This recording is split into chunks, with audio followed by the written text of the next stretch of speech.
viewers, Alex here. Today is one of my favorite days, almost as awesome as new bike day. It is new Wheelset day. As you remember from my last video, I talked about how I'm going to be testing out a bunch of bikes, well, 3 different bikes rather, with different wheelset sizes. I've done the 650B tests, now it's time for the 700C.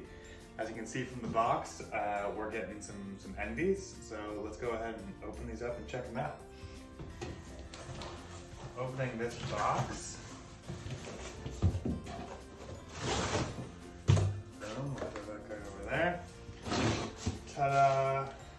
So what I got here are some Enve G23s. I went back and forth on the G series versus the 3.4 ARs.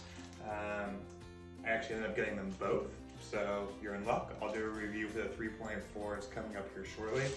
The nice thing about the G series is they were designed for gravel, 23 millimeter internal width and 32 outer, so supposedly they avoid getting any kind of pinch flats.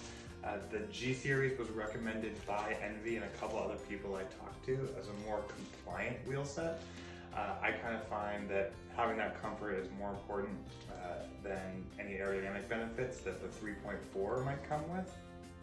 Additionally, the Enve rep said if you're running the 3.4s and you have over a 32 millimeter tire, most of the, if not all of the aerodynamic benefits go away, and I plan on running these with a 42 millimeter tire. So let's get these taken out of the box and put on the scale. Alright, if you guys are anything like me, the first thing you want to figure out is the weight of this wheel set. Let's go ahead and use the scales of truth. This is the rear, and just I'll go over a little bit more detail in a second, but I did go with the Industry 9 hubs, which is the latest setup.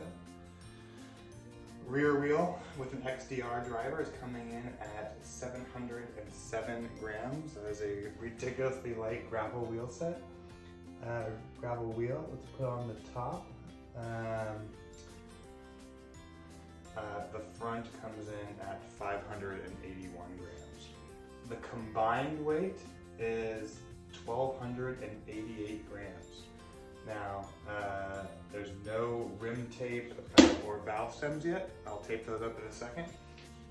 So again, a little bit more about these wheels. I went with the Industry 9 rather than the Enve hub. I don't think you could go wrong either way. The reason I like the Industry 9 is I felt like it was a little easier to get spare parts. I didn't have to go directly through Enve in case I want to ever change out the free hub and things like that. Industry 9 is just a little bit more widely available. I did have to get updated end caps. So these originally came with 15 millimeter front. I have a 12 millimeter front on my bike.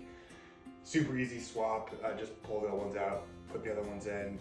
I used some old scraps from bar tape and some pliers to make sure I didn't scratch the ones when I pulled them out, but they popped right out easily.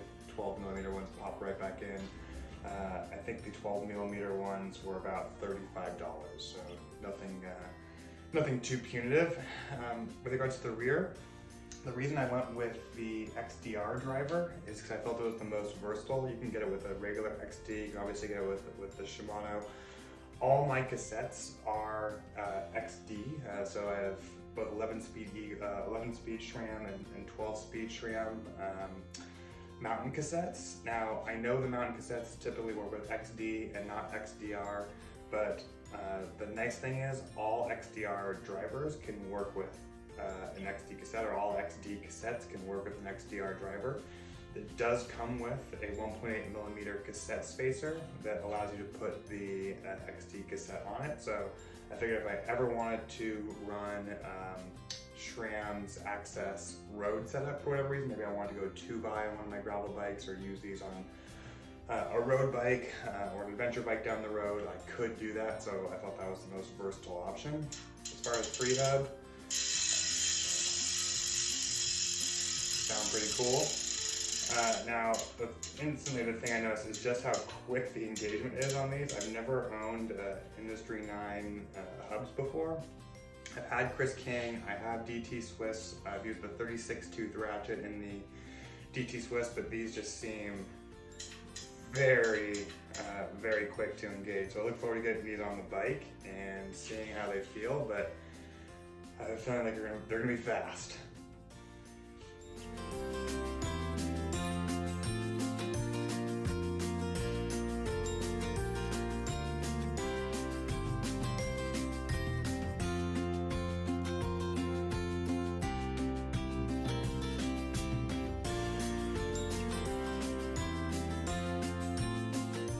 So it's my first time installing tape myself.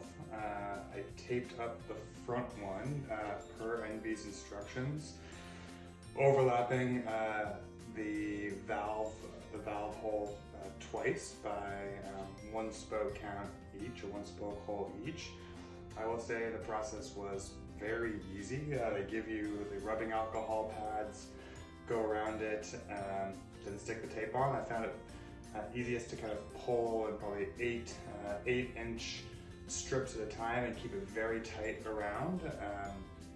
I put on my WTB Resolutes that I had on my old set of wheels on these, and again, first impressions were remarkable. Without an air compressor, a standard floor pump, tires went on perfectly. They seated in the bead and they're actually holding air even without sealant. So I'm gonna go ahead, open these valve cores, pour some sealant in here and get this wheel ready to ride. I'll do a time lapse of me doing the rear one, and I'm happy to do a subsequent video of how exactly I did.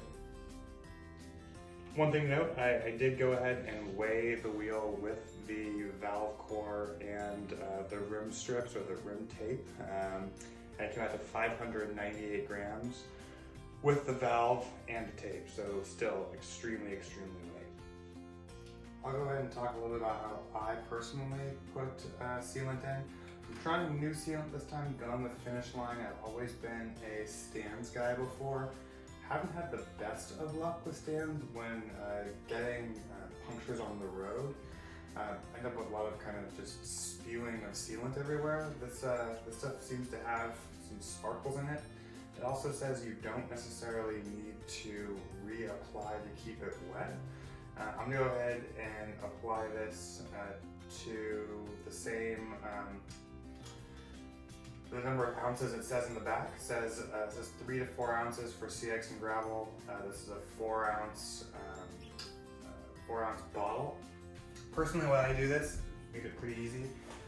Make sure I'm getting the right amount, because I turn on my scale, make sure it's on ounces, and I actually weigh the entire bottle. So right now it's about 5.5 ounces. I'll put some in until I get down to 3. This isn't the best filler. First knock on the Finish Line product is that this filler isn't great. I'm gonna go ahead and use my normal filler ones. All right, figured out what's going on with the Finish Line sealant. The tip to the sealant is the hole in the nose is so small that the actual sparkles that were getting caught and not letting it pour out. So I cut it open a little bit and I stuck it in my other trusty filler. And what I use is a little unconventional. It's from Shimano hydraulic mineral oil. That's what they give you the mineral oil in. It's got a needle nose on it. I cleaned out the bottle really well so not to contaminate anything, but it works perfectly for filling up tubeless tires. So if you've done a Shimano hydraulic bleed, you have one of these hydraulic little cup things or little bottles lying around, save it, wash it out, and use it to fill up your tubeless tires. So there we go. No issues at all. Pull this thing out, no mess. All right, go ahead and pump this up.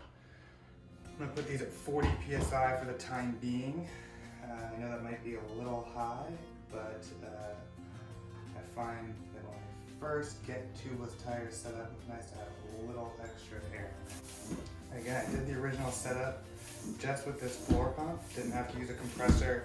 A lot of times I use CO2 cartridges.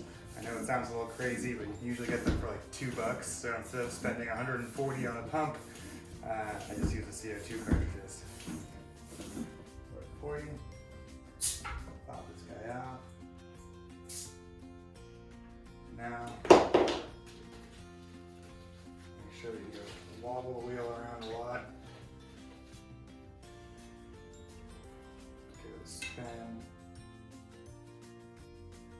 And you should be good to go.